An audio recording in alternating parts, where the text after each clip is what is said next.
So just seeing they came from Scotland. Yes. Here's a little bit of the pipes and drums as they parade off the arena. The magnificent Highland exhibits here at the show. And also the Shetland ponies, also from Scotland. They'll be making their way in very soon as well.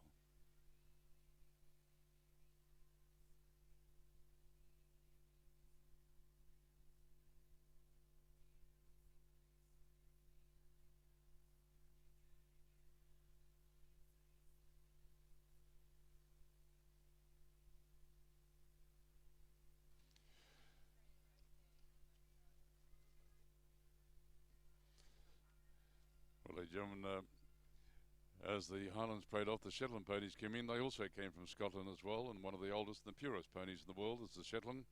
First recorded importation of Shetland pony to Australia was 1859. And the Shetland varies in height from 95 to 106 centimetres at the wither. Extremely strong and hardy with a short, strong back, considerable depth through the girth as well. And mechanization has made them no longer in demand to work the island crofts. Instead, they become very popular as small children's ponies, a task they admirably fulfill, provided they are not allowed to get over fat. I do say that happens for all of us, including me. Yes, so you'll see the various colours of them. They can be any colour. They can be skew ball or piebald, but the predominant colour for the Shetland ponies is black. And ponies, as I said, may be any colour. The coat changes with the seasons. There's a double coat in winter and a smooth coat in summer. So all have an abundant supply of mane, tail and hair. So the Shetland ponies are one of the only breeds, if not the only breed, that in fact aren't platted. You just see them a la carte natural as they come out of the paddock. Virtually they're brushed and prepared for the show.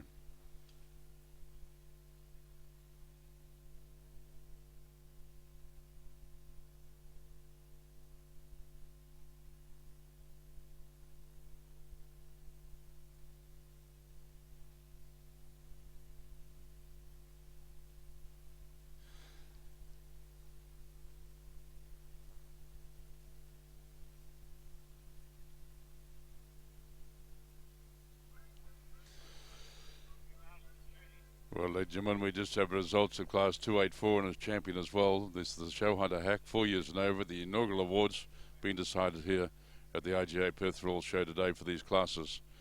First place goes to catalogue 1231, San Lira Puppet Show with Rhiannon Perks. Second place to catalogue 964, Acacia Park Pina Colada with Carla Summerhill. And the champion riding pony Show Hunter Hack was exhibited by catalogue number 1231, and that was San Lira Puppet Show. Congratulations to them, and our reserve champion goes to catalogue number 964. That was second to our winner of Class 284, which became champion, exhibited by Carla Summerhill and Acacia Park Pina or Pina Colada. So congratulations to them. We'll just wait for the Supreme Champion there, and a very special thank you to the Riding Pony Studbook Society for providing the sash and the prize money for the Supreme Champion Riding Pony Show Hunter Hack as well. Well, Kevin, we have the Shetland ponies out there. We have a Supreme coming up, and of course we have all the Supremes that you and Diana are about to introduce very soon in the World Cup Show, McGovern. Yes, Angus, it's very exciting out there. We have got our World Cup qualifier coming out, and looking at the little Shetlands over there, I wonder whether they'd like to have a little run around this course. That could be quite entertaining for our audience here, but great to see the audience slowly building up there. I was going to say, at least if you and I were riding one, our feet would be touching the ground, my friends. So, That's right. And don't forget also, first time, our technical guys next door here are live streaming the World Cup to whoever, so it can be available anywhere around the world. Live streaming of the World Cup qualifier here at the Perth Royal, a first for that. Quite exciting times coming up. We're waiting for our riders to come out. We'll have a rider introduction, followed by Victoria Abbott singing the national anthem. There'll be the riders will do a course walk. While that's happening, Diane's will be down on the arena hoping to interview our UK course designer, Peter Gillespie. Followed by that, there will be a public course walk. So the public is quite welcome to enter the arena, but please don't touch any of the jumps. They've all been set at the correct heights and everything, so you're quite welcome to come on the ground.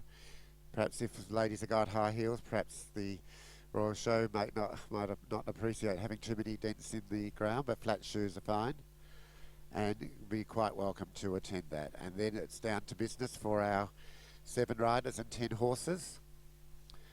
We'll be having an introduction. It's been very good few days of show jumping. Our riders in most of the horses in our World Cup class will be Part 1 horses, and they've all had their warm-up day on Friday. They had competition yesterday and Sunday. Some of the horses didn't ride yesterday, just saving themselves for today, the horses.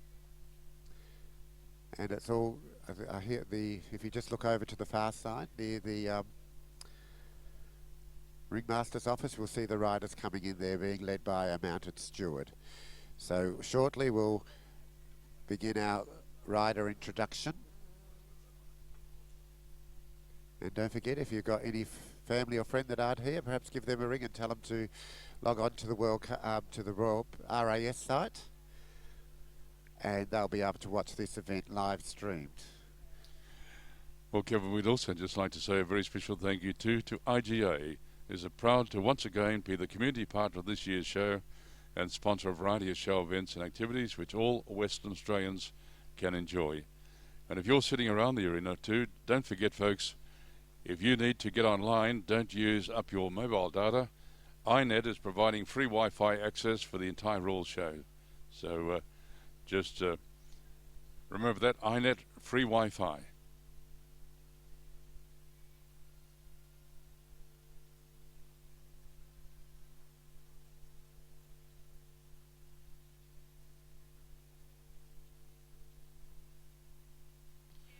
Ladies and gentlemen, we have a result for class 458. Congratulations to catalogue number 342, and that Sharma Park Obsession, Karma Park Sharma Park Obsession, Amber Sharman has won that class. That's class 458, the show hunter hack over 15 hands up to including 15 two-hands. So Kevin, you might like to just, a lot of maybe novice people that maybe have heard about the World Cup today, coming out to watch it for the first time. And there's a reason why competitors walk the course without their horses, isn't there? That's right, Angus. It's quite a common, even down to the lowest height when they first start at Pony Club. First show jumping event, they're usually trained at their Pony Club to actually come out and walk the course. Basically, they walk the course that the horse will follow. They don't cut corners or anything like that. They actually stride it out. A lot of the jumps in a course such as this is quite technical, and they have a lot of related lines, so the rider will step out the distance between the jumps and work out how many strides the horse takes to get to that jump. They're all quite aware of their horse's capabilities and type of striding, and that way they're able to get in their mind the course that they're going to take and how they're going to approach each jump individually. The riders all now assembling over there between the double over there on the far side at jump number 3A and 3B. One of our judges, Penny Dodd, who is FEI accredited, is probably just giving the riders and their grooms. The grooms are in the white coat, and they're just giving them a quick rundown of what's going to be happening shortly. I think we've got Diane down there looking. We're just going to give a quick result, and we'll cross down to Diane on the arena.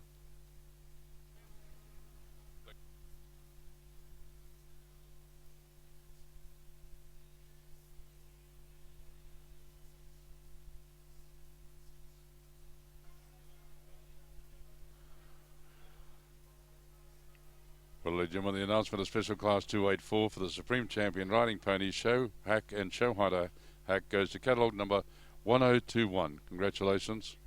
And that is Argyle Fine Art. Congratulations to Argyle Stud. And also I'd just like to say a very warm welcome to Dr. Ross Rainbird, who's down there for the presentation, and Jessica Fay, who's one of our rural ambassadors. And you know, when we look back at the Empire and saluting women at the show, that they're doing so well this year, you look down here on the, just in front of the broadcast box and see the prams. Boy, oh boy, they look like royalty, don't they? Yes. Heritage. And some of the dads are pushing prams too. Good on you, dads, with the bowler hat. Yes, he looks like a very young dad, doesn't he? 21, I'd say. So have a look at that. Isn't that magnificent to see? Boy, oh boy, all those people standing down there, put your hands together. Come on, give these ladies and gentlemen a big round of applause. Welcome them here this morning at the show. Isn't that great? In fact, Dion Bennett used to go in a pram like that years ago. They're going to be following the tractors after the Grand Parade too, so we might be able to put Simon Barry in one of those prams. I'm quite sure we need a big pram though. All right, it's back to Kevin. Thanks, Kevin. Actually, I think, Angus, we're going to cross down to Diane on the arena. I think she's got her hand up. She's going to start an introduction of the riders.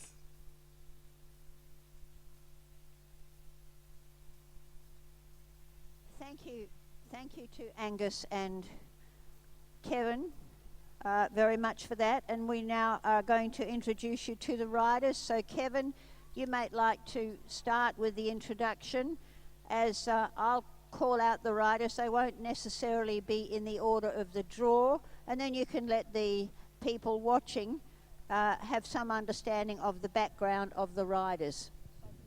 Come forward. First competitor that we're going to be interviewing is Sophie Armat, and Sophie has 2 horses in this competition. Thank you, Kevin. Sophie resides in the southern Perth suburb of Whitby. 19-year-old, is one of the leading young riders in WA. Previous young junior champion and young rider champion here in WA. Made a World Cup debut last year at the 2015 WA State Show Jumping Championships. As Diane said, she's competing on both horses in 2014. She was the youngest winner of the Patriots Cup on one of her other rides. Thank you so much, Kevin. And our second rider, who also has 2 horses and has won a number of World Cup competitions, is David Dobson. David actually has been awarded a silver medal for a show jumping rider who's competed in over 100 World Cups. And Kevin will tell you all about the other important aspects of Mr. Dobson's life. So located in Wanneroo, he's the most accomplished show jumping rider here in WA, much sought after coach, and has won nearly every major event, has been the leading rider here at the Royal Show for the last 9 years. And he's got the 2 rides. He's got Concord Ego Z and Point Break. Thank you so much, Kevin. We're going to talk to Chelsea McInnes, who's coming forward. Well done, Chelsea was the winner of a major competition yesterday. Thank you, Kevin. So Chelsea's located in Baskerville in the Swan Valley, where she trains with her mum Gail, and she was the winner yesterday of our best presented at our trot up. And all the best to Chelsea, because being a previous state and junior young rider, she's actually competed over east, but this is her first World Cup. So all the best to Chelsea McInnes and Diamond B Vigo. Thank you, Kevin. And our next competitor is Stephanie Tucker, winner of last year's World Cup competition at the State Show Jumping Championships. Steph is our current senior show jumping championship holder in WA, title that she's held for the last couple of years, and has been competed on for a number of years on Oaks Redwood, which is co-owned with her sister Rebecca, and she is actually coached by one of the other riders in the lineup out there, David Dobson. Thank you, Kevin. Our next competitor is Caitlin Bolger. So Caitlin runs an equestrian facility with her dad Glenn down in Serpentine. She's a very accomplished show jump rider and is also a very accomplished show horse rider, often competing here at the Royal Show. She's got 2 starts today on Danza Star and Oaks Vendetta, and this is her second World Cup. She had her debut last year. Thank you, Kevin. Our next competitor is Tam Waller. Tam's riding one of the off-the-track horses, a former racehorse called Volition. Yep, Tam works as a veterinary nurse in one of the leading horse hospitals around WA here, and working with Volition is a perfect example which can be gained from the off-the-track horses. She has won a number of classes on Volition, and I think Volition himself won a Belmont Guineas, and both Volition and Danza Star will be awarded a special prize by Off the Track for just having a start today. Thank you so much, Kevin. Our next competitor is Sean Squire. Sean's jumped successfully in a number of World Cup competitions. He's our finals competitor in this World Cup. So growing up in the great southern region of WA and now located up at Stoneville in the hills. He's had a number of good horses, including Joel, Coalminer, the Navigator. Just the list goes on. And as with David, has won many major shows and was the winner yesterday on another horse of the Susan Bond Memorial. So, and he's riding Maxi Mouse. And recently just back from Adelaide, where he competed at Gawler World Cup, I think placing there, and also at the Adelaide World Cup. So all the best to all our riders, and we're looking forward to a great competition this morning. Thank you, Kevin. Remember, we're very fortunate to have Victoria Abbott here, and Victoria is going to sing the national anthem. So the competitors will stay here and then they will walk the course. And just a reminder to the general public and other competitors, the course will be, there will be a public course walk conducted by Fred Freeman. So ladies and gentlemen, competitors, would you please welcome Victoria Abbott.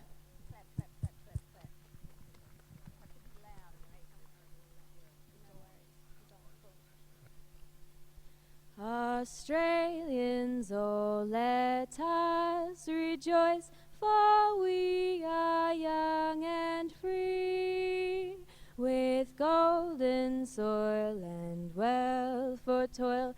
Our home is girt by sea. Our land abounds in nature's gifts of beauty rich and rare. In history's page let every stage advance Australia fair. In joyful strains that let us sing, advance Australia fair.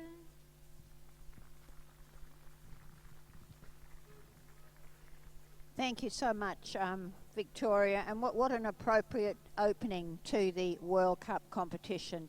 So the competitors now are going to be walking the course, and we're going to be talking to our international course designer, Peter Gillespie from England, about his background and the other countries that he's built in. We will then be opening the course to the public course walk, which will be done by Fred Freeman and other internationally accredited officials. We're just dripping with internationally accredited officials, let me tell you. So I'm now going to introduce Mr. Peter Gillespie, who's trying to ignore me, but he can't do that.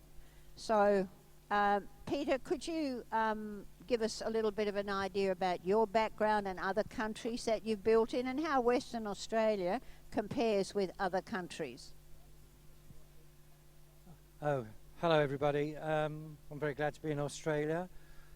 The main difference is it's a long way to Australia from London, but the experiences I've had here over 4 years, building in Adelaide, Melbourne, Tasmania, and my second visit to your Royal Show here, have been really great experiences. And wherever you go to different countries, like I've been to the Czech Republic, America, Israel, Ireland, Italy, these places all become very different, very exciting in the way the show jumping is done, to a degree, not too different, but the way different riders produce their horses. And then when they go onto the top international level, as the riders are in this class, then they follow the format of producing horses with good rhythm, with scope, that they can all cope with a course they'd find anywhere in the world. And Peter, the countries, which have you found, I know it's a strange question, but which country has been the hardest to build the courses in? I think the hardest place I ever built was in Israel. I went for 2 championships there, and when the horses knocked a fence down, the arena, the audience applauded. And I thought, oh, this is different. So and the standard there was very different to other countries. There were a lot of amateurs who jumped very low courses, but there weren't too many riders at all that jumped top class competitions, and it's a case of adjusting to their level and standard. But a very exciting experience going to Israel twice. And Peter, the different in the types of horses which are jumping, are they homebred, are they warm blood, are they thoroughbreds, do they vary much? Well, in Europe they transport horses for jumping all over Europe, to Ireland, to England, into Germany, and everybody gets onto what is the main appealing breed or warm blood of that period. I should think it's a little bit more difficult in Australia. There are a lot more thoroughbreds jumping in Australia than anywhere else, but Australian riders seem to have the skill of producing thoroughbred horses. Very, very few thoroughbred horses jump in Europe. And I think your background as a competitor, did you hunt in England? I understand that hunting's been banned in England, but nobody seems to take any notice. They're out there hunting every weekend. Well, hunting in England is a great tradition, and when we had the rules that it was banned, there was much furore and unhappiness, but it did get banned, but people still hunt. They disguise how they do it, I think, one can be said. There's drag hunting, and there are forms of hunting where killing isn't allowed. It's still popular. The hunts still have large membership, and when you have the big meets in a town or a village out in the countryside, we still get sort of 50 people wanting to hunt and 200 wanting to protest against it. Peter, thank you so much. It's a fascinating insight into what happens with this sport in other countries. We'd like to wish you all the best, and we hope to see you back here again. Everybody's very appreciative of the courses that you built, and certainly we've seen an extremely high standard of show jumping at the IGA Perth Royal Show, and that's due to, I think, the courses that you have built. So many thanks from all of us. Clap, clap, clap, clap, clap, everybody. That was Peter Gillespie. Thank you. We are now going to... Angus, are we all right to announce the public course walk? Yes, Diana. Could I just very quickly, I'll just give you two results for our Shetland ponies that have been parading out the back of you there. For class 34, the best presented. First place went to 740. Yep. That was Rowan Wallen precedence with Liz Doney. Second place, congratulations to 743. That's Yabadara Elroy with Devon Hall. Third to 742. Mundara Park Watchman Robin Gordon. Fourth place 745. Josephine Indrezi with Woodview She's All Style. And fifth place to 741. Jay Dornbush is Yabadara Janae. And 6 to 1189 Liz Doney and Barwon View Esmeralda. We also say thank you to Design to Perfection for the vouchers. And the filly 3 years and under, class 35. First to 746, Jay Dornbush. That was Blue Vista, Pippa Rose.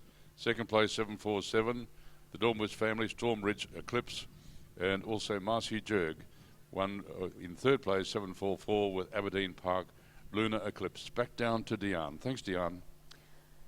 Thank you, Angus. And we would like to invite now anybody who would like to come out and be part of the public course walk. That's going to be conducted by Mr. Fred Freeman, this devastatingly attractive man standing here in front of me, who's highly qualified. Conditions for walking the course are please come in and stay in a group. Don't touch any of the fences, but do stay with Fred. If you would like to ask any questions, if you could maybe leave it till the end of the course walk, and then we'll go from there.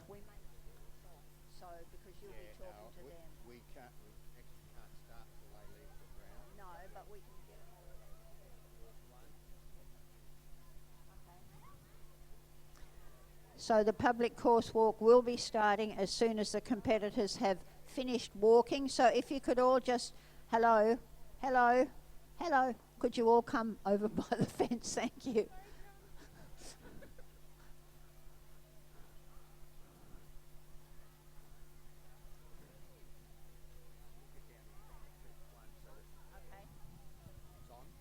Ladies and gentlemen, this is Mr. Fred Freeman. Could you please show your appreciation? Thanks very much, Diane, and thank you everyone for coming out and having a look at this most attractive course that, as Diane has already introduced, Peter Gillespie from the UK.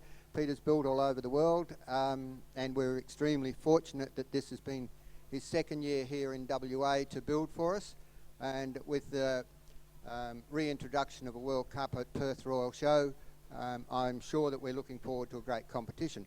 We must still be mindful that we have riders walking the course, but if we can move down towards the beginning of the course to fence 1, and we'll go through from there. I've just got to wait till I make sure all of the riders have. It's a very daunting task for them to walk the course, understand the distances that the course designer has set out there. It's not only a matter of knowing the track numerical, they need to know very precisely what the course designer, the distances and the questions that he has asked between the different fences. Within the rules of show jumping, it states that the start line must be between 6 and 15 metres from the first or last fence. So you'll see there that we have the red start flag on the red horse, and the timing equipment is about 7 metres out from that fence. Now, if we can just wait, because we still have a... it's okay. Sean is coming. We've still got a rider coming around to fence 5 there. Okay, we'll move on. The first fence is inviting. It's nice and strong in colour. Riders, I would assume, will come in on the right rein because they've immediately got to turn right to the next fence. The first fence is 1.40 metre in front, high in front. Rider walkers, can we please wait behind? You don't have the right to go wandering off in front in a course walk. Similar to when the riders are asked to walk the course, they never pass the TD. Okay, if we can move on, please. And we are scheduled for an 11:30 start. Yeah, 11:30 start, so we must be mindful of that. Okay, it is, as I said, it's about three strides after landing. They must commence their turn to a vertical that is set at 1.50 metre high. It is a vertical, it's quite open, the horses can see through it. It's nice strong colours, and they're going to land and turn immediately to the left. If we can cut across instead of going the track the riders will walk, we then have what, as we call, a combination. It is a one-stride combination. Again, the fence is up to international standard. 1.45 metre high at the back, a little lower at the front, and 1.50 metre in spread. The distance in there is land, horses one stride, and it's a very comfortable distance to take off.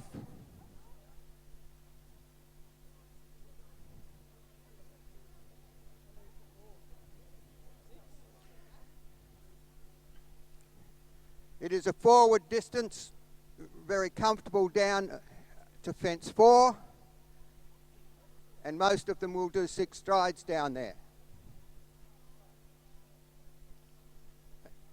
This one, as you will see, is quite a square oxer.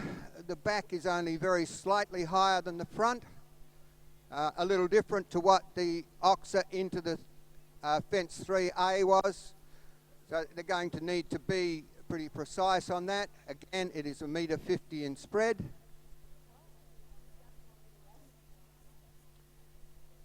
Quite a comfortable left-hand turn now to a vertical that is 1.55 metre in height. Again, quite good colour with that backdrop. Horses shouldn't be able to look through that fence too much to the public behind them, but it is all something that will distract the horses. Okay, moving on. As I said, we are scheduled for an 11:30 start, and I'm told that it's 11:28 at the moment. We nearly have to complete this course in the same time as what the the horses and riders do. The course designer has given them a little bit of breathing space here between 5 and 6. But it is quite an ask down there, 5 to 6, because you'll see when we get to walk it, it is in fact an oxer or a spread fence to a spread fence.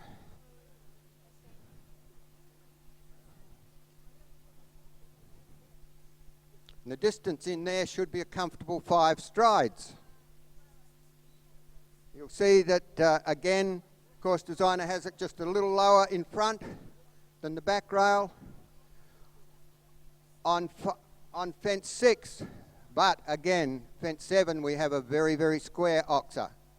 So the riders need to be extremely accurate when they ask the horse to move along there.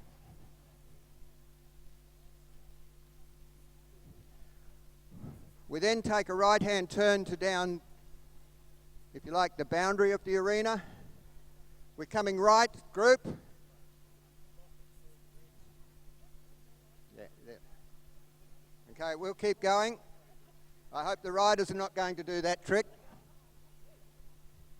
Okay, now you can see there's lots of distractions if all the horses are going to be asked to take the track about where I'm going. And as we can just see, the fences are in fact very delicate. Doesn't take a lot of wind there to move those planks, which must be on flat cups. We won't worry about it. Our arena crew will come and fix that when we've left the arena. Okay, a fence that's 1.55 meters high, so it's quite tall. The question is, they've come out of the corner. They need to be extremely accurate with this one to get correct to fence 9A, which is on a slight curve of 7 strides. To an oxer, as we say again, very, very square. So the riders are going to ask to come.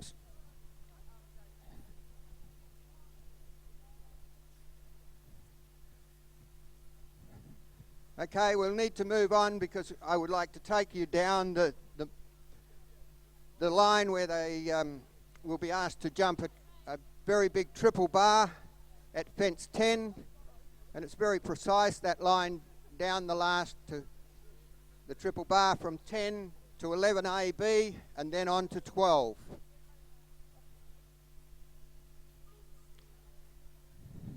Now the course designer has specifically set fence 5 in that position to force the riders to ride around the outside of it to get straight on to the triple bar, and we'll just stand and group in front of that triple bar and look down that related line.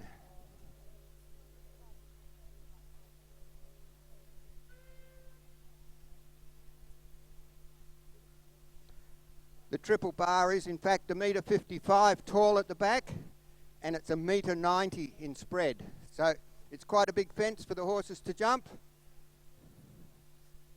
And the distance is a little longer than we would normally build for a combination or a related line from 10 to 11A, in that they will land in getting over a fence of that size, they will land a little further out behind it. You can see as we look down there, it's quite a daunting task facing these horses in their last little bit to get to the finish line. Okay, we need to move on. We've got riders ready to enter the arena.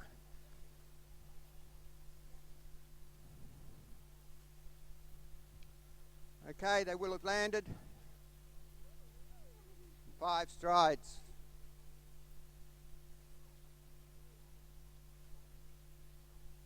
Okay, and then 2 strides between the 2 verticals at 11A, 11B.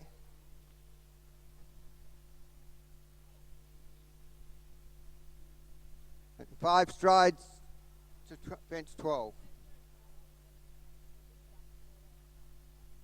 Okay, and as you can see, that is a very, very big fence. Again, as I highlight, well and truly up to international standard.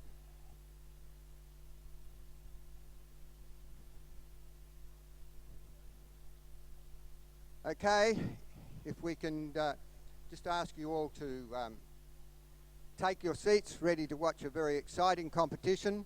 It is a competition over 2 rounds, so we will be asking the riders to come back for a second round. Thank you so much, Fred. Would you like to show your appreciation, please, and just give Fred a few claps? Thank you so much. If we could please clear the arena, then we can get started on the World Cup. Thanks to Jan Bennett. We just have 2 results here too, as they just parade to leave the arena. This is for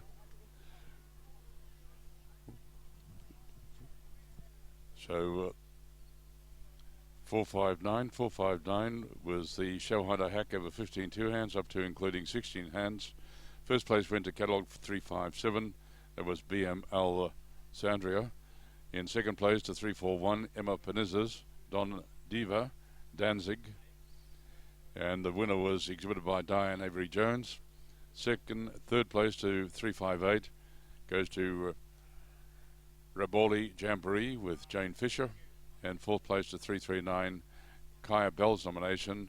And that's Lubenstein Jive. So congratulations. We just have a result here also for our Shetland ponies, class 35 and 36. 35 was the filly 3 years and under. First place goes to 746 Blue Vista Pippa Rose with Jay Dornbush. Second place to 747 the Dornbush family with Storm Ridge Eclipse. And third place to 744 Aberdeen Park Lunar Eclipse and Mars Jurg. And the mare 4 years and over, class 36, catalogue number 741 was first, Jay Dornbush with Yabdara Janay. So second place to 748 Jay Dornbush, and that was Yabadadara Emmeline. Third went to 749 Devon Hall with Yabadadara Dimity, and the fourth place to 745 Josephine and Drizzies with Woodview as She's All Style. All right, folks, so it's all set for this wonderful World Cup shadowing event coming up. Thank you very much to Councillor Don Chipper for allowing you the opportunity of going and walking the course here with Dion Bennett and Fred Freeman. It's going to be a great event.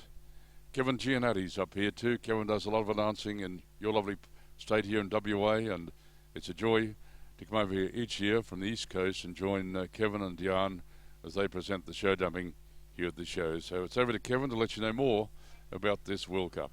Thanks very much, Angus. Yes, very exciting time. Just like to say a big hello to a couple of Pony Club stalwarts, in particular Eastern Hills. We've got Grant Gadsdarland and Terry Crook down there in the audience. Big hello to them.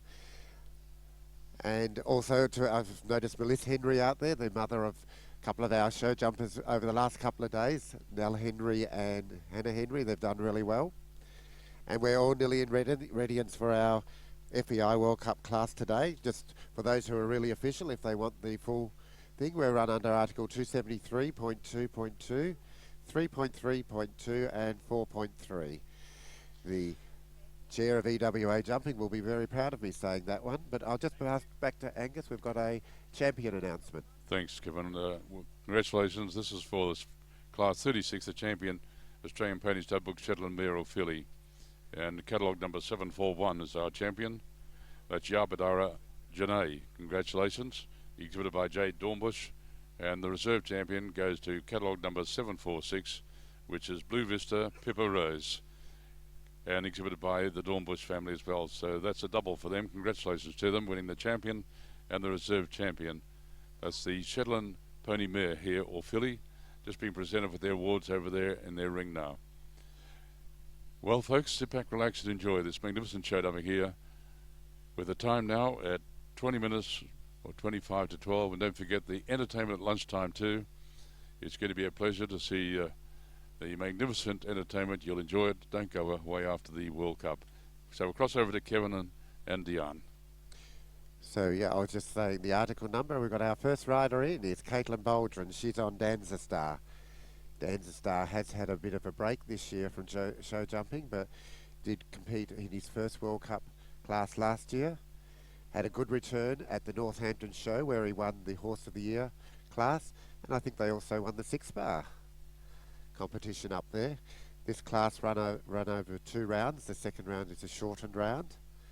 Quite a technical course in parts. There's quite a few related lines. I think we've got our double coming up here, and then a related line of a 6 to 7 strides. So 1, 2, 3. Caitlin doing that in 6 on Dancer Star. Dancer Star is a previous off-the-track thoroughbred, 14-year-old gelding, purchased by Caitlin as an 8-year-old after competing at low-grade eventing. They placed second in the Grand Prix of WA here last year, which this year has become the World Cup class. So coming through to jump number 7 over that big FEI jump. As we ask spectators as they're coming along the fence line, if you don't move or make any sudden movements, just so we don't frighten the horses. Through the double there. Just rattled there but stayed up. Now this last line is very, very good line. Quite high, a very high triple bar to start. Related line, I think I got 4 strides, a 1 stride double, and then probably 5 strides down to the... We actually got 6, I think, Caitlin, there. So just the 4 jumping penalties, but don't forget, this is a cumulative over 2 rounds. So what usually happens in these competitions, the clear rounds will come back in, and the judge will bring back up to 25% of the class. So sitting on 4 penalties, good chance that we'll see Caitlin and Dancer Star back into the arena. But as Fred said in his course walk, this course is up to international standards. So maximum heights, I think Diane said between 1.40 to 1.60 metre, Diane. Yes, it was, and I think the triple bar is probably closer to about 1.80 metre or 1.90 metre wide, and that's just huge.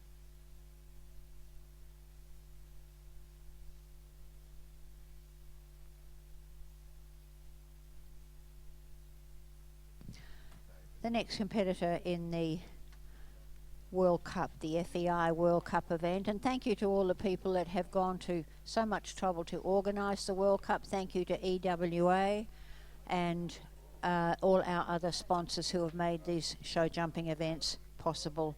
David Dobson now riding Concord Ego Z. This is a warm blood stallion.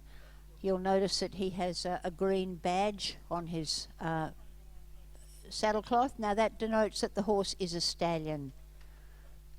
He has a bit of an attitude, this horse, at times.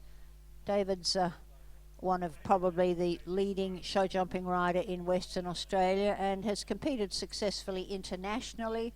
He's an accredited NCAS Level 1 coach and is very much in demand coaching throughout Australia, and also has frequent trips to America where he coaches as well.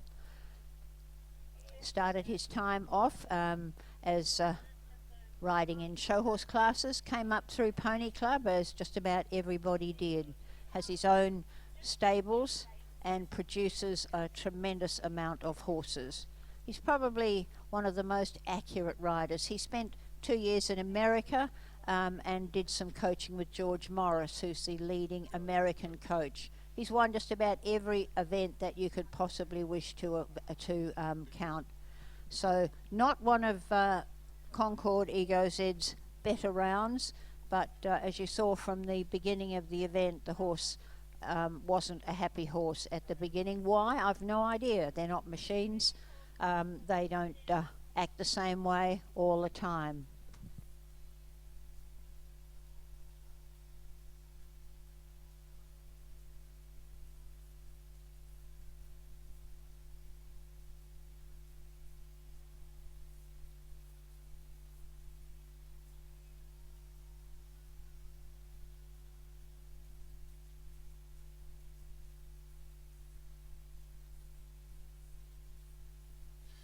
So next rider to go, Tam Waller, and she's on Volition.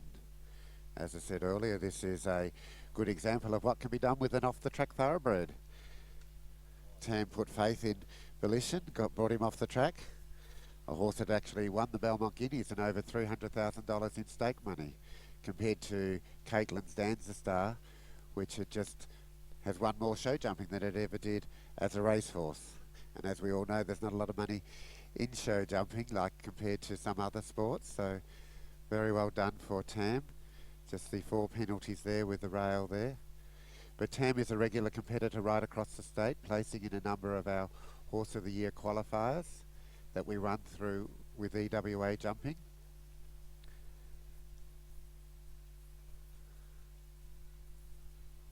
They're placed in Bunbury and Swan River Horse of the Year qualifiers. Horse of the Year qualifiers are initiatives brought about by the EWA Jumping Committee to get horses ready for events such as this, the FEI World Cup qualifier. So coming around to this last line, which I said is probably one of the hardest lines we've seen over the week.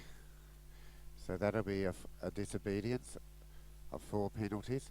Once we get to this height, we're only allowed, the second of those disobedience will be elimination from the competition. Those riders that are eliminated will not be, they don't come back for the second round. So I heard about, I don't think that was a bell, I think that was another bell we heard then. So representing, so coming down this line here into the double. And then just the last jump to go for Tamwalla and Volition.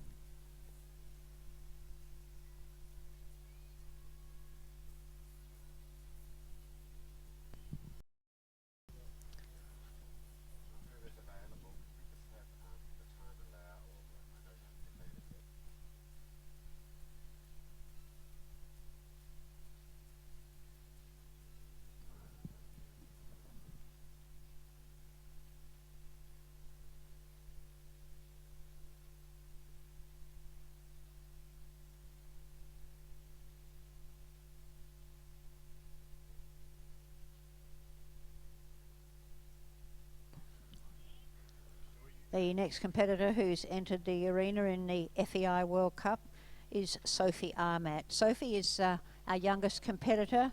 She's 90 years old. She's comes under the young rider classification.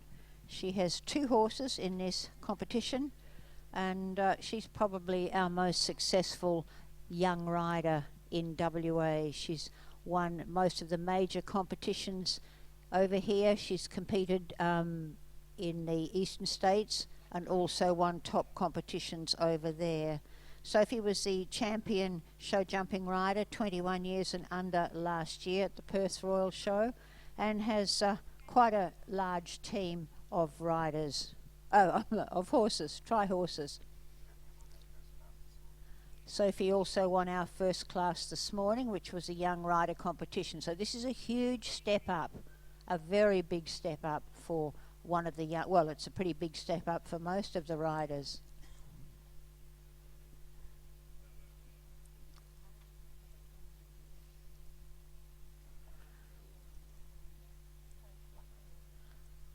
The difficulty in a course of this type, which is probably, I'd say, one of the biggest courses that Sophie's jumped, is that due to the height and the width of most of these fences, your horse does need to have a lot of petrol in its tank to have the energy to get over those fences. For those who went out there, you could stand along the height and then see how wide they were as well.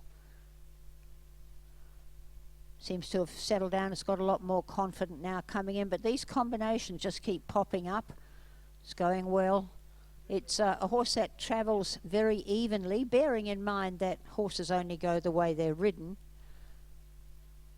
But she's doing a great job. 19 years old, and that was lucky. Oh, and just the one fence left.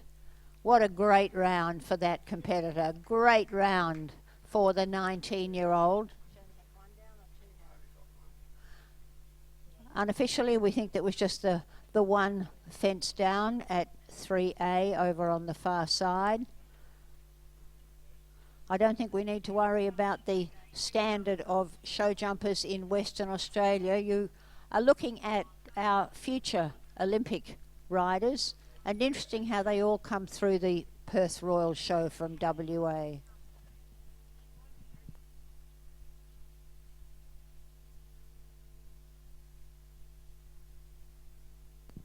Our next rider out is Steph Tucker, and she's on Oaks Redwood.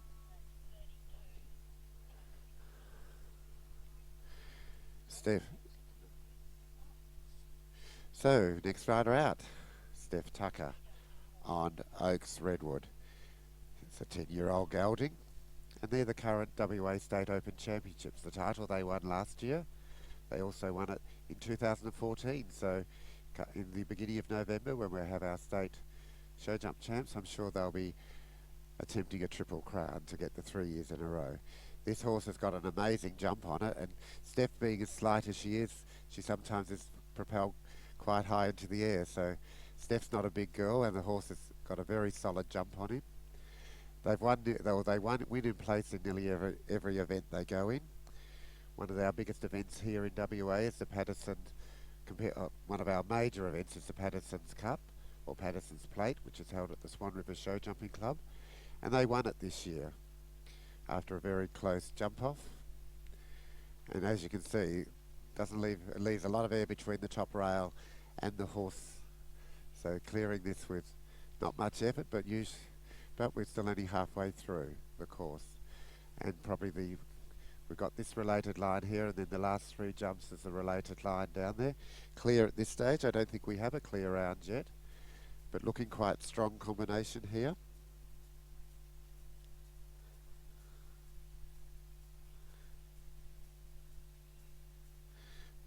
So just this last jump, and we might have our first clear round, Diane. Oh no, sorry, Actually, we no, did she have a had rail the down there at combination. 10A, 11A, sorry, so 4 penalties. So we've got a fairly close competition at this stage. Next rider out, Chelsea McInnes and Diamond B Vigo. And time, Diane, has been set at 78 seconds.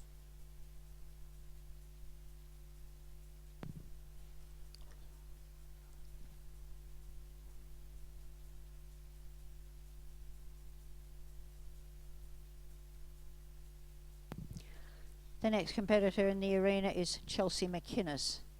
Chelsea's riding Diamond B Vigo. Chelsea's been competing very successfully at the Perth Royal Show. She was the winner of a competition and has also been placed in a number of competitions. A rider who's able to ride at a very fast rate, safely, and that's important. And a very honest horse, or he appears to be, Diamond B Vigo. He'd come from the Warm Blood stud in Queensland, the Diamond B stud. Now, apart from looking at the fences and judging the distances and the times, riders also need to be mindful of the time that they're taking. So the time allowed, if you have a look at the electronic timing above the judges' caravan, you'll be able to keep track of how far they're going within the time. Now, I don't know what happened there. He seemed to get a bit distracted and then just jump that side on. And from here, from this fence, the horses are taking 4 strides. That's called a related distance. Anything up to 7 strides is called a related distance. Some of them may shorten. I doubt anybody's going to try and get 5 strides in there. 3 would also be a worry. This is a 2-stride combination. Now this massive run down the line. That triple bar, for those of you who are out there, just remember how big that. Watch this horse when it goes up in the air. It just never seems to be coming down. And then this very complex double of verticals.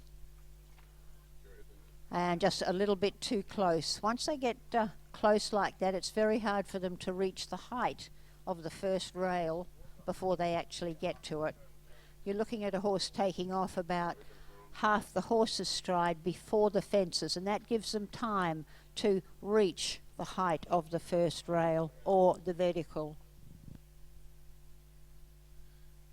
Our next horse on course is Sean Squire and Maximus, probably the smallest horse in the field. But Sean, along with David, is probably one of the most experienced, or would be the 2 experienced riders out there. Sean would have competed in a number of World Cup classes already. This combination only arrived in WA about 18 months ago, and they placed 6th in the World Cup last year at the State Equestrian Centre. Sean's had a fairly good time here at the show, winning and placing in a number of classes. As you can see, it's only a little horse, but he's got a big heart and a big jump. So this combination recently returned from a trip to South Australia where they competed in the World Cup qualifier at Gawler, and a week later the World Cup qualifier at the Adelaide Royal Show.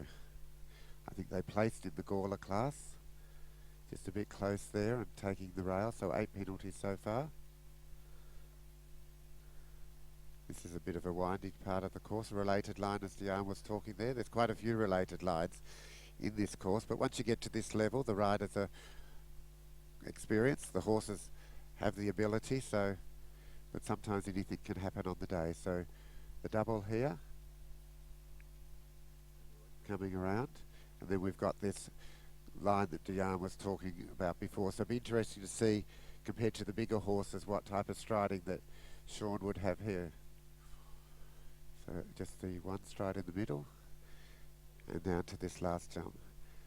Very well done what down a great that last round. jump. Yes, Great last round. line. So just 8 penalties, I think, and time was fine. So just the 8 penalties for Sean Squire and Maxi Mouse. Well, that's before they leave the arena. The winners in the place getters of class 460. There's Shohana Hack over 16 hands. First place to 360. Shares, Chloe Chester. Second place 302. Exemplify with Sarah Naylor. Third place 344. KDH First Lady, Alexandra Roberts. Fourth place to catalogue 305. Glenview's Ardell, Tyler Bain. And fifth place to catalogue 343. And that's Tanya Barton's nomination, Gentleman Jack. So back to Dion. Thanks, Angus. We have David Dobson in the arena now with his second horse. This is Point Break. David, previous horse, scored 12 penalties. So far, we're still looking for that elusive clear round. We have 3 competitors left, and then the course will be changed. It will be up to the course designer, Peter Gillespie, whether he is going to raise them or widen them. That's his choice, and he'll make that based on his experience in how these horses handled the course. He's a great rider, David Dobson. This horse is certainly not one of his most experienced horses. He has another very experienced horse which has won a number of World Cups. Unfortunately, that's incurred a stone bruise.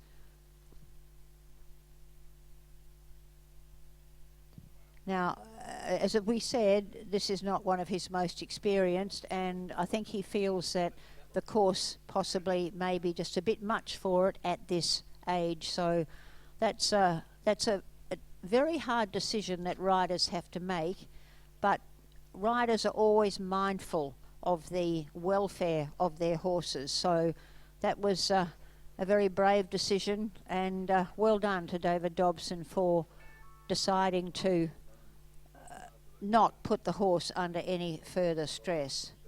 Point Break has won a number of competitions, but not at this height before. We have 2 competitors left in the FEI World Cup. Thank you to IGA too for their ongoing support of the Perth Royal Show.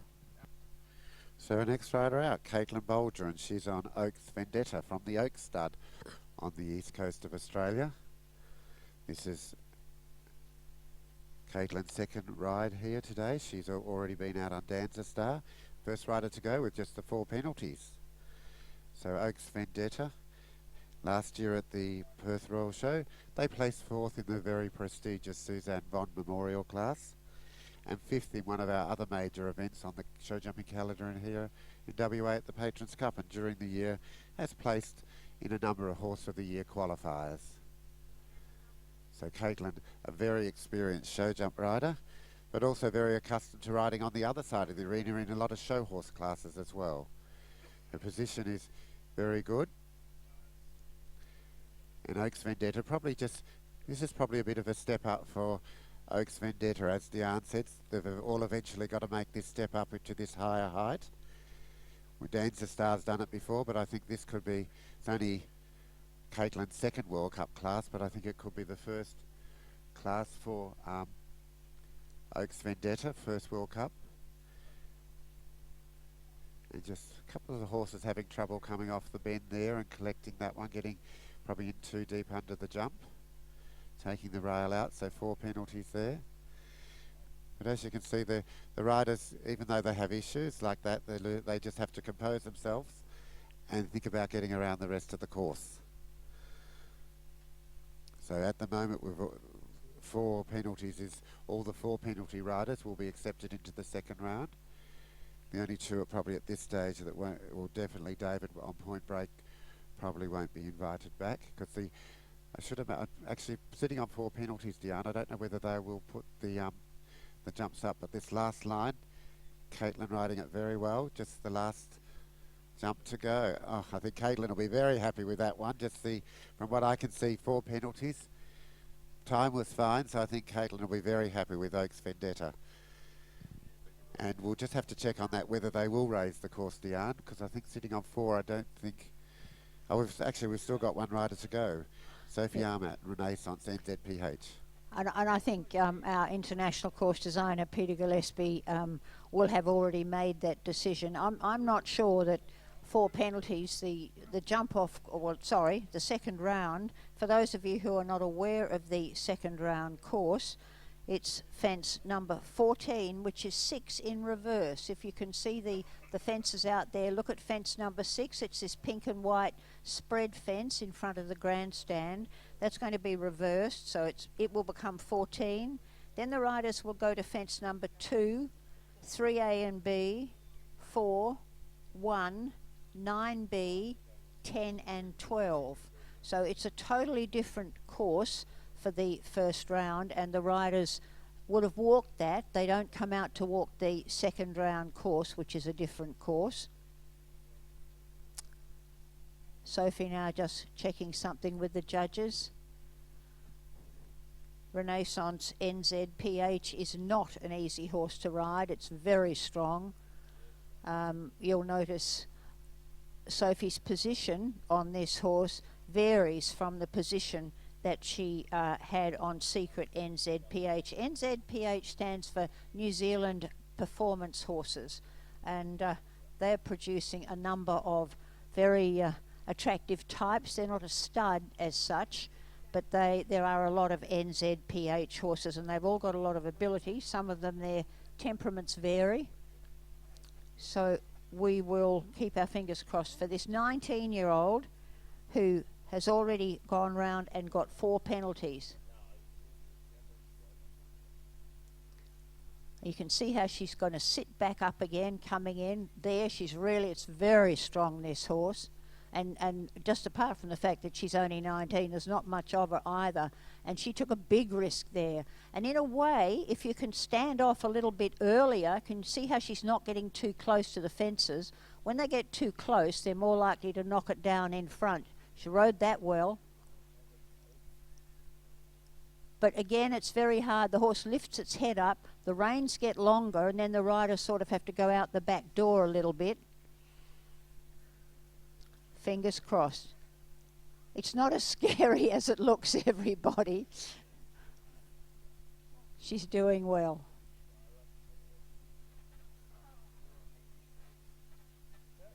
And gosh, she nearly stepped off after the second of that combination. Now this massive line, that after the triple bar, which they really lengthen over, then they've got to shorten up to get over these verticals. It's a very hard course for that type of jump.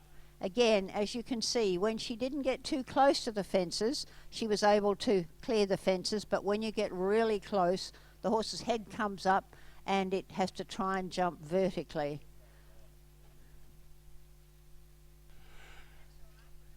Well, thanks, Dion. Thanks, Kevin. We just have some results here as they're judging the Supreme Champion Shetland Pony exhibit over the back of the Shadowping Arena. I'll bring you up to date with the results of the previous classes while you've been enjoying the World Cup Shadowping event. Class 37, the Colt 3 years and under, was won by catalogue number 750. It was Milray Olympian exhibited by J. Dornbush. Class 38, the Stallion 4 years and over, Lisa Donies, catalogue number 740, and Roe Wallen, Precedence, was the winner. Second place to 743, Devon Hall, with the Yabadara Elroy, and our champion went to catalogue number 750. That's Milbray Olympian with J. Dornbush. The gelding any age, class 39, was won by catalogue number 742, Moondara Park Watchman. Second place went to 751, Jade Dornbush with Millbrae Red Magic. Third, and we had the champion of 742, Robin Gordon, Moondara Park Watchman.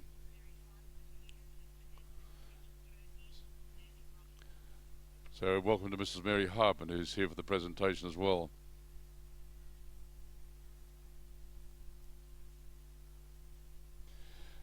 So this is very special. Welcome to Mrs. Mary Harkness.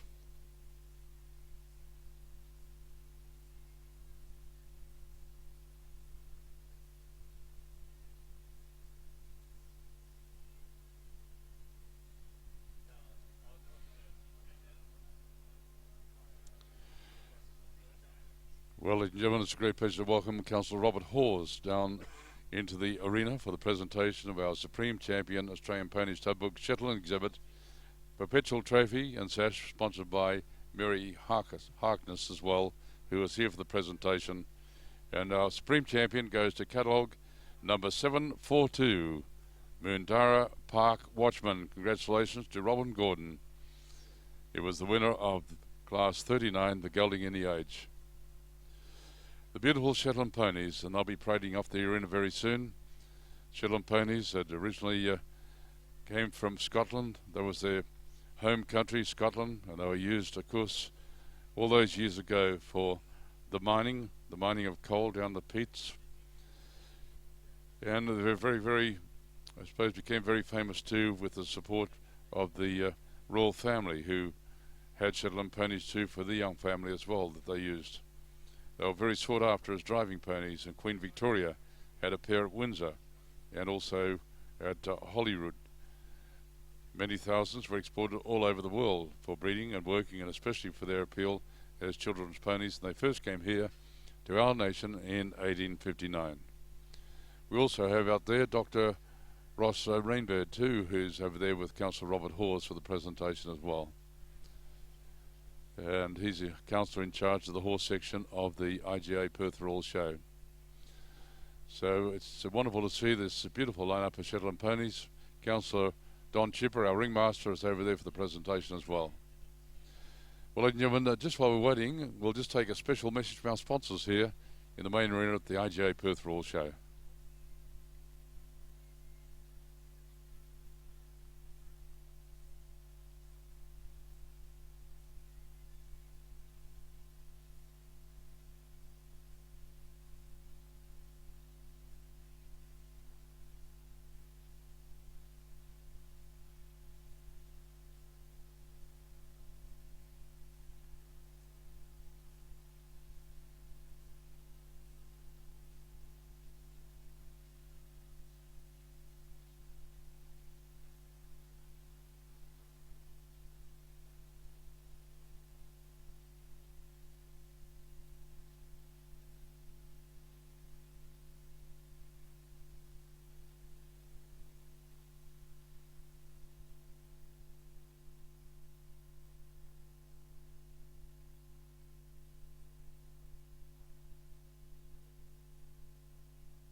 Well, ladies and gentlemen, our next classes to be judged are the Parkbred Connemara ponies. We had the Shetland ponies originally from Scotland. The Parkbred Connemara's, they came from Ireland.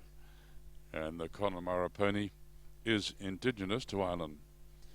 History reveals the breed, well known as multi-purpose animal, capable of many different types of activities in one day, both for work and pleasure.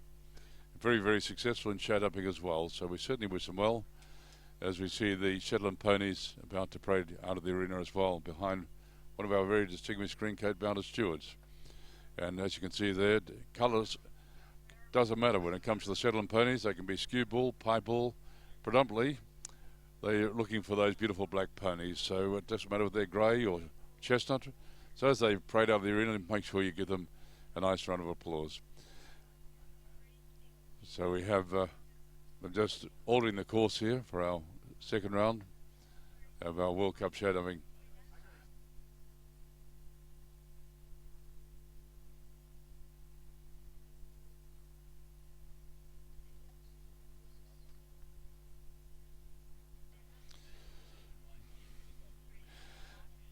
Well, ladies and gentlemen, we bring up the pipes and the drums as they just parade out of the arena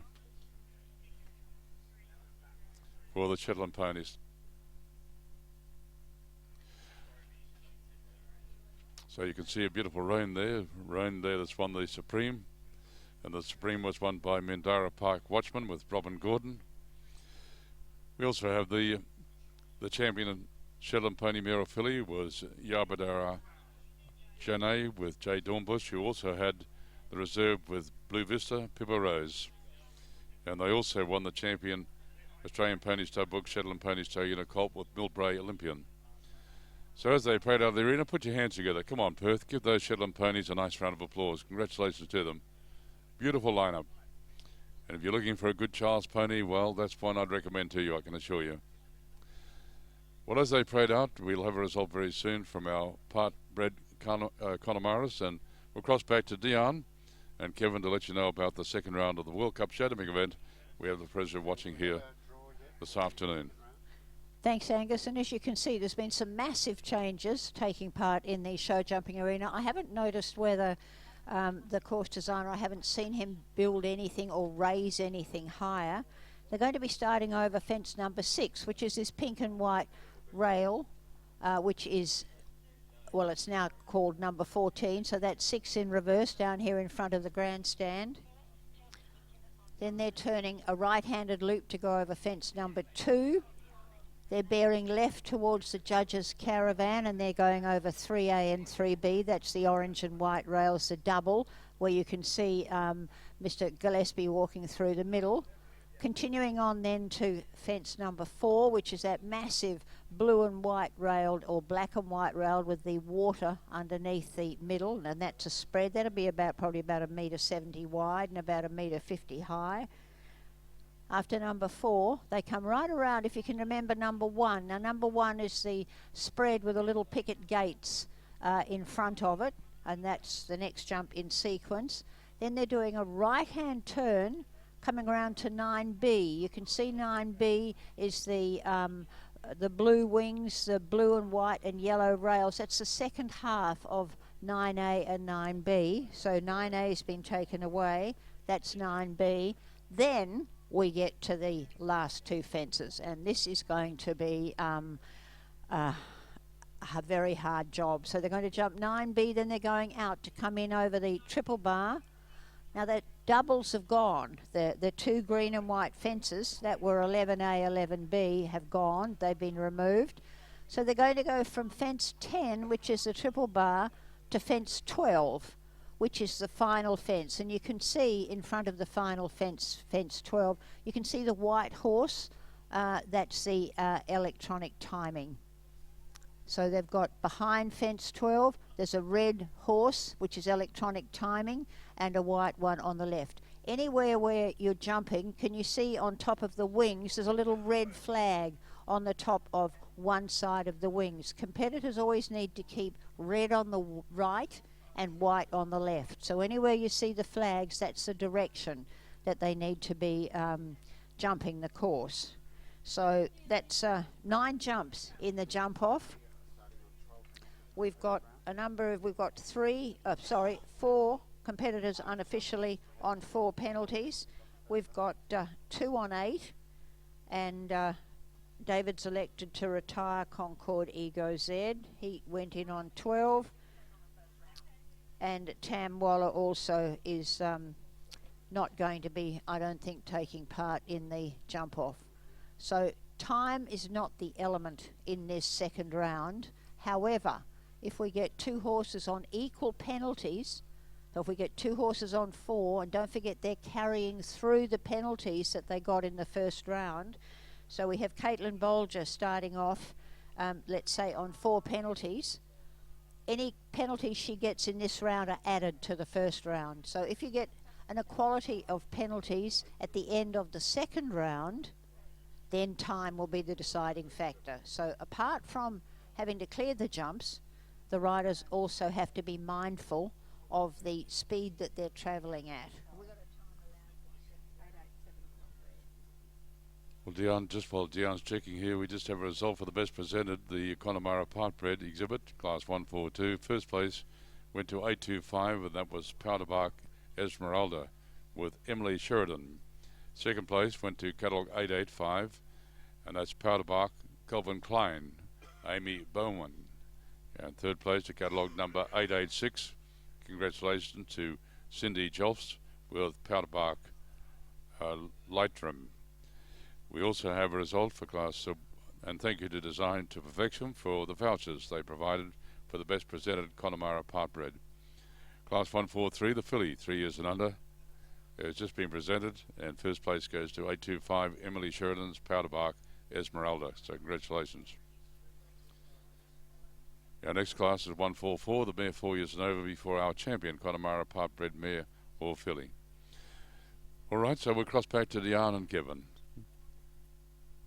Thank you, Angus. And Kevin has been in touch with the judges, and he has the order of the draw, and we'll be updating with you. So the order of the draw means that the horses with the most penalties start first. So it's not the same order as it was for the first round. So we have first rider out is Chelsea McInnes on Diamond B Vigo. Chelsea's carrying 16 penalties from the first round. As Diane said, David has elected to retire on Concord Ego Z, and Tam Waller hasn't been invited back. So officially David will finish 8th on Concord Ego Z and Tam Waller 9th. But this is Chelsea McInnes on Diamond B Vigo.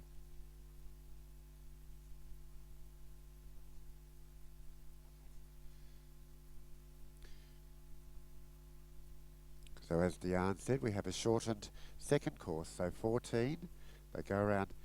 Again, don't forget this one is penalties of cumulative. Equality of penalties at the end of the second round. We go back to the time on the second round. So as well as being mindful of their penalties, they have to keep an eye on the clock as well, because to be the winner, they have to actually have the quickest time around the course. So Diamond V Vigo, usually in the second round, the riders have been out there once. The horse is accustomed to the area and the arena. We did note that the course wasn't raised, just touched the back rail there, but it did stay up there.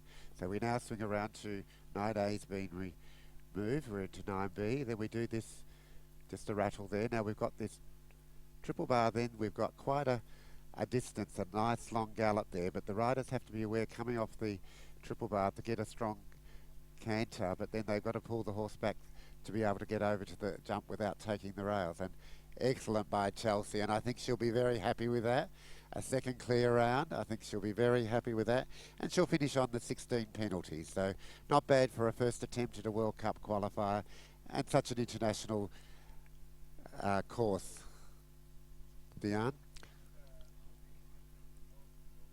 And it's a very clever building by Peter Gillespie. This course has an entirely different track, has its own degree of difficulties. It's much more open, so horses can jump a fence, and then if there's a really long distance, they tend to lose concentration a little bit till they get to the next fence. Plus, the riders need to be much more mindful of the number of strides that the horse take between the fences. So you're watching Sophie Armat. This is Renaissance NZPH. This is a horse that really wants to get to its fences. Has a lot of ability. It's coming in on 12 penalties, but you really just can't let them go. You have to sort of say to them, you know, come back, come back. You can't behave like a husband. You've just got to do what you're told. Wow, what a huge fence that is. And then this check him right back for the Oxer. time, while is it the important, you can't ride it like a speed competition. She's angling this a little bit, and that's clever because she's angled it to the right, and that then sets her up for 9B.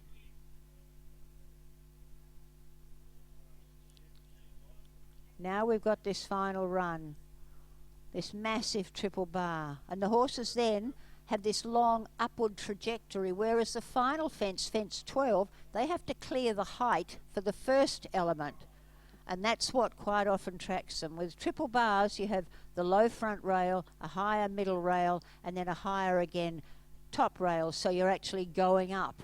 But something like an oxer, fence number 12, you can't get too close. You have to clear the height of the height as you leave the ground. Hope that's not too technical. And Sophie finished on at 20 penalties. Next rider into the arena, Sean Squire, and he's on Maximouse. Sean, probably one of the masters of riding a course to the time and ability of the horse. He'll be aware that to put pressure on the riders, he needs to go clear and finish on his eight penalties, because he's bringing 8 through from the first round. So he's aware that he's got to go clear, and then to put a little bit of extra pressure on to the other riders to come, he's probably got to have a good line. And Sean is a master of what we call jump-offs. This is only a second round, but in a way it is a timed second round. So you'll notice that Sean will be, he's not motoring around or anything, he's just doing, he angled that jump there quite well, and just cutting the line between jumps, he's just cutting off. Even if he cuts off a stride or two here and there, it just makes the time a bit quicker. And Maximouse, as I said, the smallest horse on field, but certainly got a good jump in him. Coming through to now back to jump number 1 here. Then he's got to do the swing around here to 9B. Sean is aware that he needs to go clear first off. And then we'll be interested to see how he approaches the track, the gallop or canter from 10 to 12. Is safely over that, so coming through, not motoring, but intent, bringing the horse's attention to the jump, and safely over. Well done. A big round of applause for Sean Squire and Maximouse. They will finish on 8 penalties in a time of 56.52.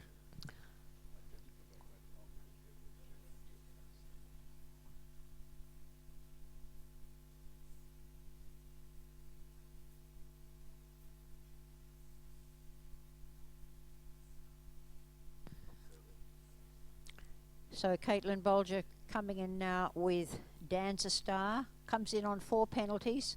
Kate, as you will recall, had 2 horses in this competition, had Danza Star and also Oaks Vendetta. Both of them are on 4 penalties.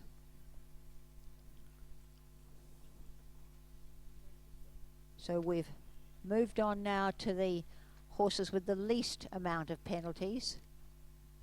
She could, unofficially, I think, possibly still have 1 rail down and win the competition on 8, depending on the time.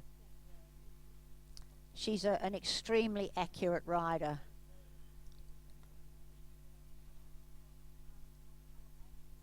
If you have a look how calmly she's going, and this is a result of years of education of her horses and also training herself. She's helped immeasurably by her father, Glenn Bolger, who was a top show jumping rider himself previously. She's taking a very long track now, coming round to fence number 1. Be interesting to see if she angles it to line up fence number 9, and she does. What's important is that she's maintaining the same rhythm. It's easier for the horse to adjust to the same rhythm. It's very difficult for horses if you're going fast, slow, short stride, long stride. The triple bar actually has jumped surprisingly well. I don't think it's been lowered this entire competition. This is the problem fence. But not for her. Well done. Well done to Caitlin Bolger. Great round. I can see Glenn's out there in the warm-up area. Even he's clapping, so he must be impressed. And it takes a lot to impress Glenn Bolger, let me tell you. So not an overly fast time, as you notice. Caitlin wasn't motoring around, but the important thing is she's clear, and now she's put pressure on the last three riders, including herself on Oaks Vendetta, to go clear and better that time of 64.12. So they would be very happy with that ride because, as I said earlier, Dancer Star hasn't had a lot of competition this year, but did have a good comeback at Northampton with winning the Horse of the Year class there, and has jumped really well during the show. I think they rested him yesterday in anticipation for a great event today. And just the 4 penalties over the 2 rounds is an excellent outcome for Dancer Star and Caitlin Bolger. She's now got to get back on and ride Oaks Vendetta. I think we're now waiting for Sophie Armat on Secrets NZPH. And I think Sophie's ready already. Usually the judge will allow a certain amount of time so the rider feels confident enough to come back into the arena ready, warmed up their second horse. So again, we may have a little gap when Caitlin comes back as well. We may have a little wait, but the judges are always aware of that, and they have to make themselves aware that the rider needs to be happy to come back in. So coming in, sitting on 4 penalties, we've got Sophie Armat and the very powerful Secrets NZPH. So just a bit hesitant there at the first jump and took the first rail out, so that will 4 penalties there will add to the 4 penalties from the first round. So as you can see, sometimes if you're sitting on the 4 or 8 in the second round and the first round, the riders that are clear or got 4 penalties can make the little errors and bring you back well up into the field. That's why the second round it's important just to maintain your concentration and go clear. So well jumped over that one. As you can see, Sophie, the horse usually wants to get away, and Sophie has obviously lots of strength in her forearms there to pull back and get the horse back into control. But now we've got this high triple bar, and as you can see, Sophie trying to bring him back and safely over the last jump. So, and I think Dilly just stayed there. Yep. So 4 penalties, total of 8, 59.11 for Sophie Armat and Secrets NZPH. Next, now Diane, we've got our current state champions, Steph Tucker and Oaks Redwood.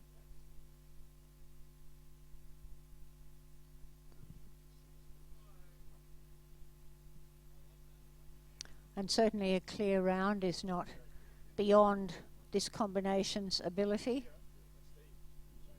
But again, we have that added extra degree of difficulty where they also have to be mindful of the time. A horse with tremendous capacity to jump a spread, but a horse that tends to do that occasionally, which is just a slightly teensy-weensy bit disconcerting if you're on top. What's interesting is that he can do that and it doesn't seem to unbalance him. A lot of horses, especially stallions, will give that bit of a pig root and it does unbalance them for a couple of strides. But this horse, it just doesn't seem to upset his balance at all. He's a horse that jumps in an unusual outline. He tends to flatten a little bit on top of his fences, but he certainly gives them plenty of room.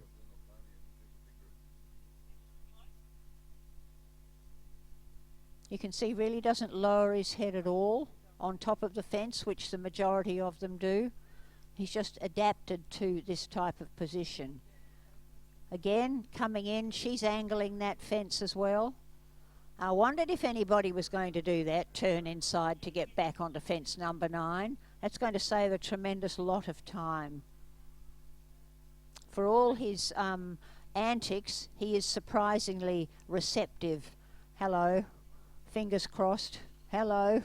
Hello. Oh, how lucky was that? Great round, and I think it's just hanging on the edge of the cup. Hello. I think that's probably going to be her luck for the rest of the show. Great round for Stephanie Tucker with Oaks Redwood. No jumping penalties for the second round. So she's on 4. She's on the...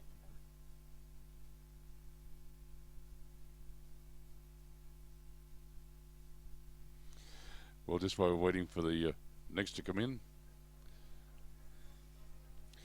we just have the announcement of our Supreme Connemara Partbred just leaving the arena there, going up the centre of the arena. Congratulations, it was won by Catalogue 885, and that's Powderbark Calvin Klein. Congratulations to Amy Bauman, and it also won the champion Connemara Partbred gelding. Our champion Connemara Partbred mare went to Catalogue number 825, Powderbark Esmeralda and Emily Sheridan. And we also have the results for the boy or gents show hunter hack over 14 hands, because we have the champion being judged at the present time, and the winner of that class was 305. Congratulations to Glenview's Ardell, with Tyler Bain second to 332. Stephanie Hill's nomination, Winbrook Truly Wicked, third place to 337. Kaladi Park Final Legacy with Cody Barr, and fourth place to 331. Catherine Hill's nomination, Winbrook Distinction. And at the present time we have special class 457 being judged. It'll be judged very soon, and this is the champion show hunter over 15 hands. So the champion show hunter over 15 hands being judged at the present time. And a very special thank you to Evolution Equestrian for their great support as well. Horse on course in the World Cup. It's across to Kevin and Dion. Thanks, Angus. Yes, still, I know people sitting close to jump number 12 would have noticed the arena crew had to actually put the cup back in, or the pole back into the cup, but it hadn't lowered the height, so all the luck with Steph.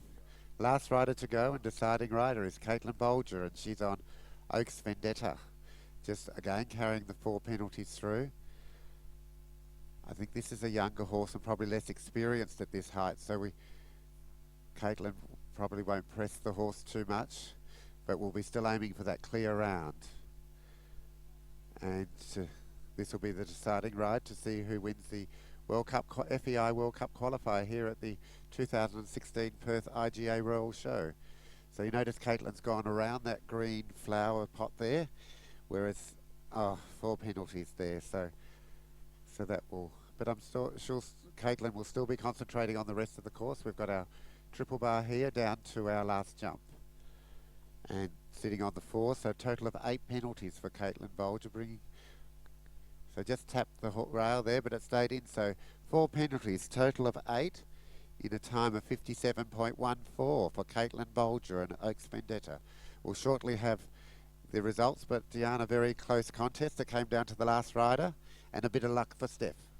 It certainly was, and I think everybody needs a little bit of luck. So we will be crossing back to Angus while we wait for the judges to tally up the results, and then we'll be making the presentation. We're certainly going to take a mic down to the arena to have a chat to our sponsors, have a chat to the winning competitor, and so please don't go. And remember also there are 3 jumping events for this afternoon, another young rider, a masters class, and then the very, very popular 6 bar will be the final show jumping event for today.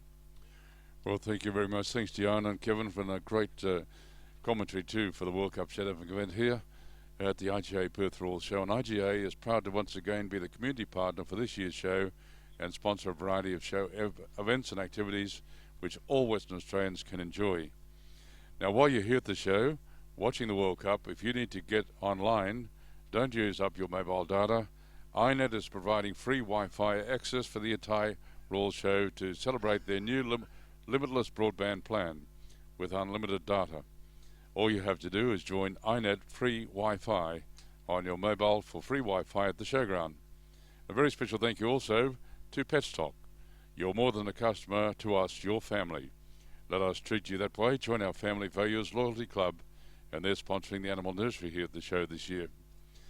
And also a very special thank you to Mount Barker Chickens. You can sample Mount Barker Chickens, the new fully cooked and ready-to-eat range in the Taste WA Pavilion. It's WA's trusted free-range chicken. So just while we're waiting for them to compile the results, we'll take a short ad break, and if you look at the big screen, here's a special message from our sponsors.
Well, ladies and gentlemen, Kevin and Diana are just collating that information. Can I just say how lovely it is to see Mr. Derek Dobson and his lovely wife Rita today too.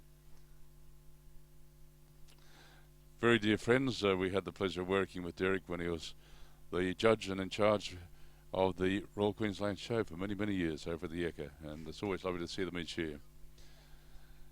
So stay with us, it won't be far away. We'll also have the presentation, the announcement for you of the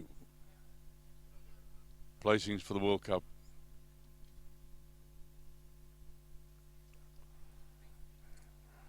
And also we'll have no doubt our Councillor Don Chipper down there for the presentation. I believe the Chief Executive Officer, Mr. Peter Cooper, is going to be down there as well. Well, just while we are very quickly waiting, so we have here... Hi, I'm Tessa. Tessa. Now, Tessa is from the media, corporate communication for the Western Australian Police Service. And who do we have with us, Tess? This is Inspector Rob Harrison. He is the head of police media. Rob, great to see you. Fantastic to be at the wonderful Perth Royal Show again, and we're down at the pavilion, as everyone knows, and we're wandering over here to have a bit of a chat with our illustrious commentators. And I like the way you say that. Derek Dobson's never said that to me in my life, but anyway. Tell us about, we have Constable Care, and who does a great job for you all here too, doesn't he? Oh, absolutely. We've got at our police exhibition area over there that we have every year. We've got like a small academy where kids and teenagers and even adults can actually go through a 6-stage process of becoming a police officer. And it's got the physical, it's got the hand strength and all those other bits and pieces that make up the academy training course, if you like, but a lot slimmed down. And at the end you graduate and you get your hat and you get to throw it into the air and you get a photograph, and it's all a fun thing. At the moment, we've had about 4,000 people come through. But we want to make sure that anyone who's interested out there in a career in policing or just wants to come into the police exhibition, as I say, we've been around ever since the Royal Show started. It's a great exhibition, and we'd like to see everyone to wander down, just wheel in on your own, come in with your kids, but just enjoy the day. Isn't that great? Well, lovely to see you both. And I apologise because you just have a big presentation for the World Cup Shadowing event, but very quickly, where can they find you? We're just down on the side, so near the information booth. I think it's number 2. So you're down towards the show bags? Yeah, correct. Just look for the big police sign.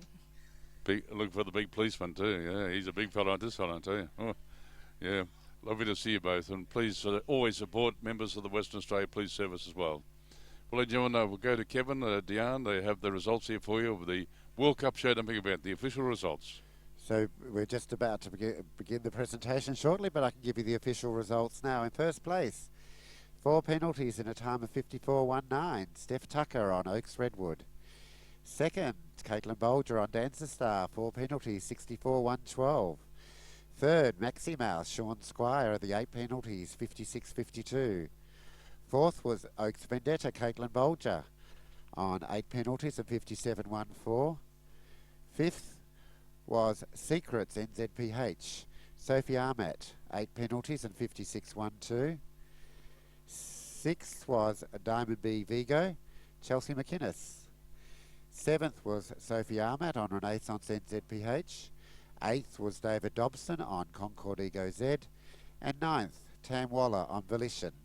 So big congratulations to those riders.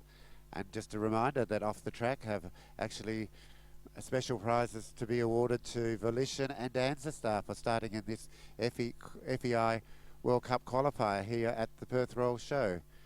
So the officials are now coming out. Big thank you to our judges. We're just having a supreme. Thank you. Well, ladies and gentlemen, we do. We just have a big award being decided over there behind the Shadowing Arena.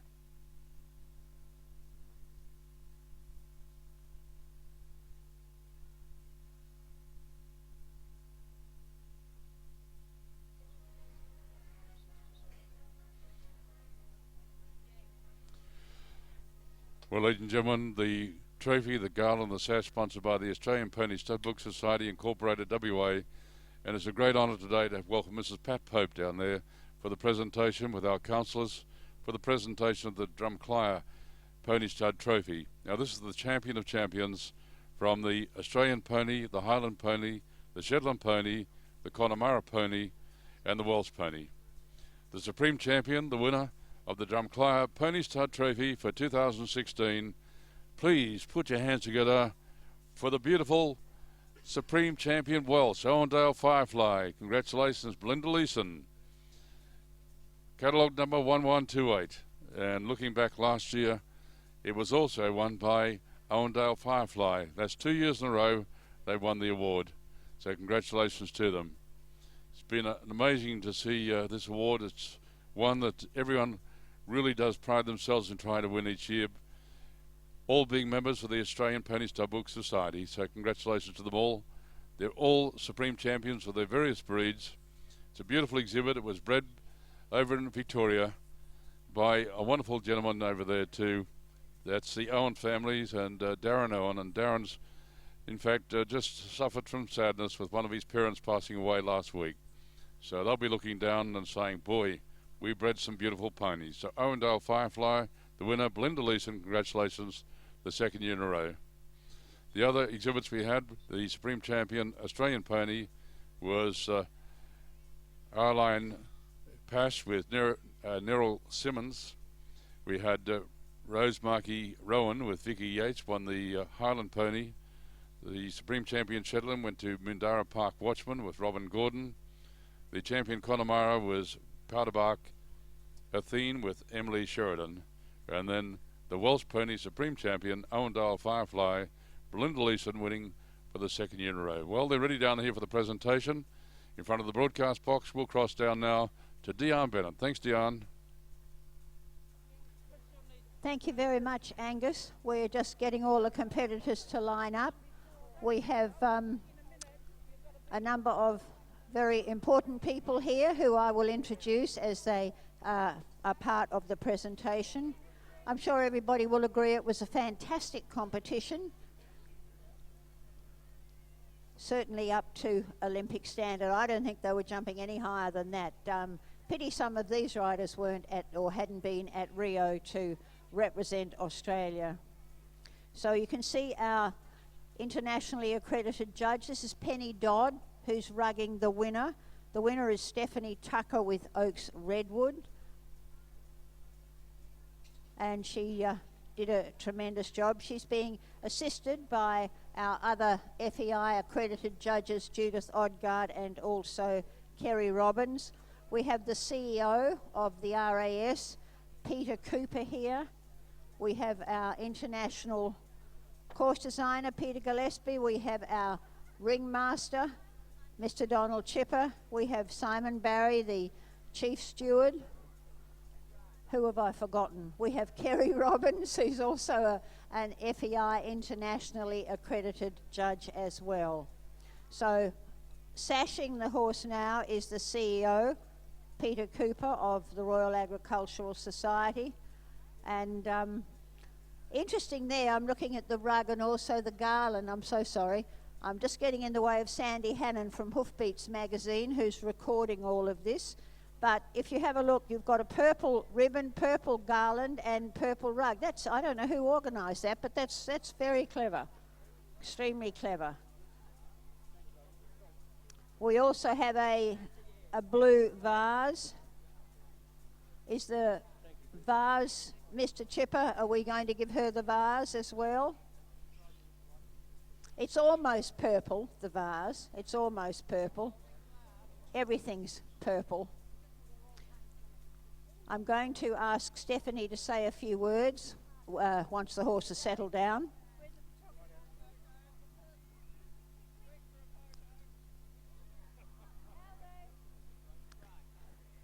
I think she might be confused with the dressage competition. She's doing reinback, she's doing piaffe, she's doing all sorts of things out here. Very versatile. Did we get the photo? Sandy got the photo? Okay. I know this is challenging, but you're a woman, you can do two things at once. So if you could just give us a bit of an idea about how the event went.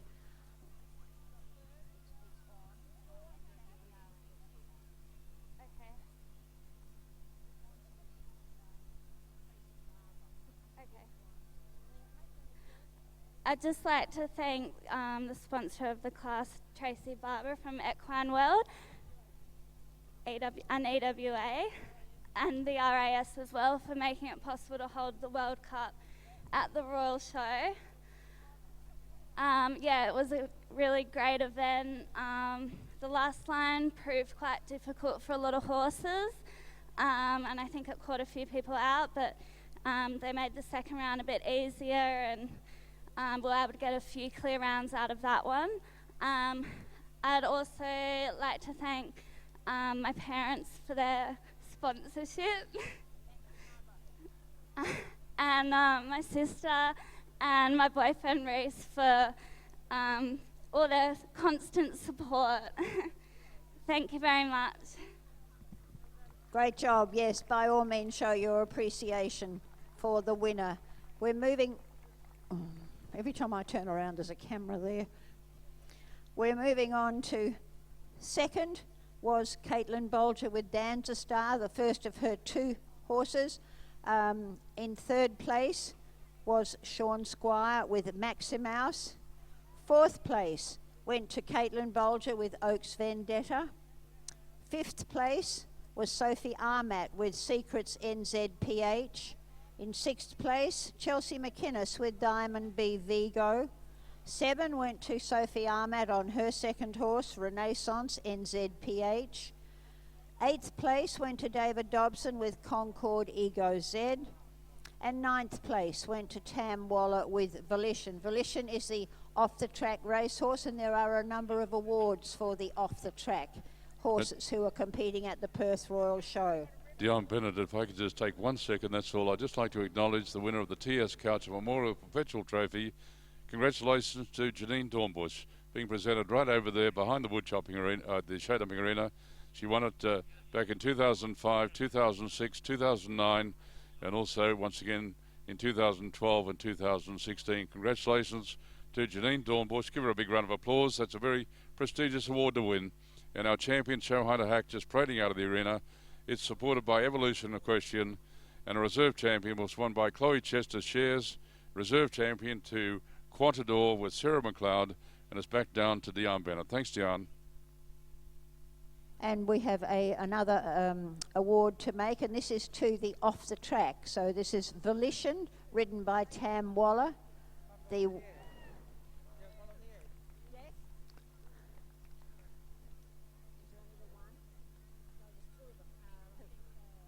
the other one? Who's the other one? Which one? And our second off-the-track award is to Caitlin Bolger with Danza Star. So this is a very special type of award. Off the track is run by Sharon Joyce from Racing and Wagering WA, and it looks to reward horses who make the transition from the racetrack to competition, and also find horses homes to rehome them. Not just thoroughbreds, but it also covers standard breds, greyhounds, any animal which is used in the racing. So well done to Sharon Joyce, the Equine Welfare Officer. And special thanks to Equestrian Western Australia for organising to have a World Cup, and the Royal Agricultural Society for their agreement to hold it. It's a tremendous lot of work. And I'm sure that the CEO, Mr. Peter Cooper, was extremely impressed with the standard. Would you like to mention something for the RAS? Don't forget to thank your mother. Oh, look, we'd just like to thank all the competitors. I think you did a spectacular job out there. Obviously fiercely competitive, and from the RAS, we'd like to see the event back here again next year. So, and don't forget to thank your mother, I was told. And I understand that our winner for the World Cup, Stephanie, has offered to give you a free horse riding lesson. Is that right? Yeah, just not on that. Thank you. We're going to ask the riders to make their victory parade behind our green coat. I don't know what we'd do without our green coat officials. And please show your appreciation of this. It was a great event. Thank you to all the competitors. Thank you to Off the Track. Thank you to EWA. Thank you to the Royal Agricultural Society.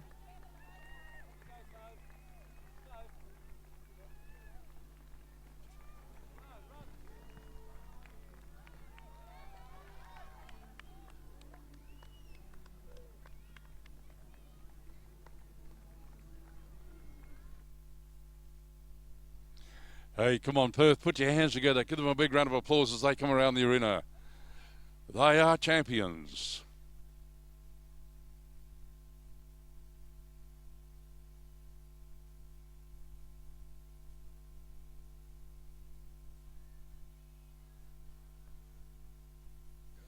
A big round of applause. Steph Tucker on Oaks Redwood. Caitlin Bolger, Dancer Star. Sean Squire, Maxi Mouse. In fourth, we had Caitlin Bolger on Oaks Vendetta.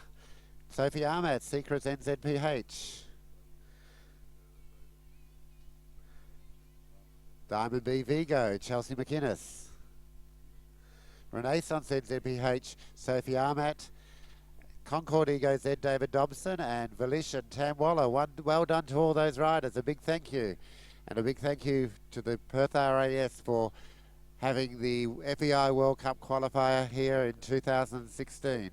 Hopefully we'll be back next year with another World Cup qualifier, but don't forget we have another couple of classes this afternoon. We have another young rider class, followed by the very exciting Masters Invitation, and then the very entertaining 6-bar will bring the official show jumping to an end. But we do have our Junior Day tomorrow and Pony Club and Horse Day on Wednesday.